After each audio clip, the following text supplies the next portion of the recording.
Então, gente, vamos lá continuando aqui. Então, é correto afirmar que os gorilas são tão próximos evolutivamente dos orangotangos quanto os seres humanos? Justifique sua resposta. Então, quando a gente olha aqui para essa filogenia, os gorilas eles estão no meio. Então, quer dizer que o ancestral compartilhado pelo gorila não é o mesmo compartilhado pelos seres humanos e nem muito menos pelos orangotangos. Então, o que vocês vão estar respondendo? Não, pois não compartilham o mesmo ancestral. O gorila está no meio, então ele não vai compartilhar nem o ancestral do ser humano, porque na verdade ele vai ser o ancestral, e ele não vai compartilhar o ancestral do orangotango, tá? Daí nós temos ali, ó, chimpanzé, bonobo e ser humano podem ser considerados parentes próximos, por quê? Quando a gente dá uma dobradinha aqui e olha, ó, seres humanos, bonobos e chimpanzés. Os bonobos e os chimpanzés, o que eles têm? Eles são aqueles que possuem o maior grau de parentesco, certo? Os seres humanos, eles têm uma relação ali, porque eles representam o quê? Os ancestrais desses bonobos e chimpanzés. Eles têm ali um grau de parentesco, eles compartilham o mesmo ancestral, que ali está representado, né, pelos gorilas, certo? Muito bem.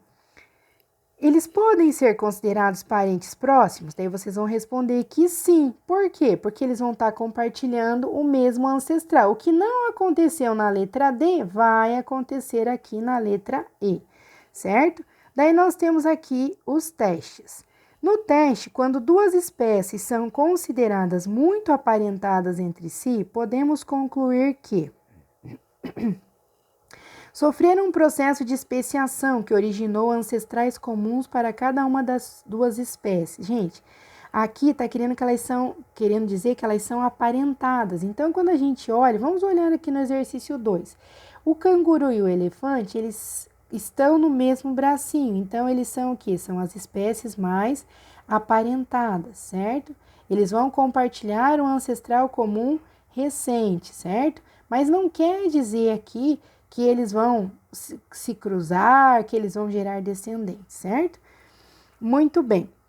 As populações dessas duas espécies podem cruzar entre si. Elefante e canguru se cruzando? Não, né? Olhando aqui no exercício 2, a gente já vai descartando as possibilidades aqui de cima.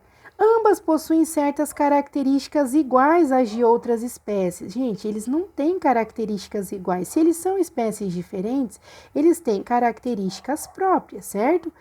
Elas possuem um ancestral comum, as espécies muito aparentadas. O que elas vão possuir? Um ancestral comum recente em termos evolutivos. Marquem lá a letrinha D para a prof, por gentileza.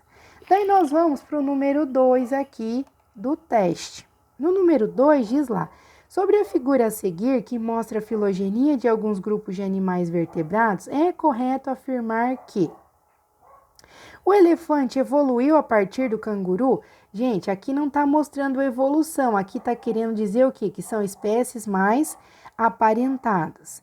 Daí a gente vem aqui, ó, répteis, aves e mamíferos, ó, répteis, aves e os mamíferos, ó, todos esses grupos aqui, diz lá, ó, possuem um ancestral comum identificável na filogenia. Quem é o ancestral comum a todos esses daqui? Olha só, depois do ancestral, aqui, ó, quem é o primeiro grupo que está aparecendo aqui, ó? O grupo dos anfíbios. Então, eles possuem, todos esses daqui, possuem um ancestral comum? Possuem.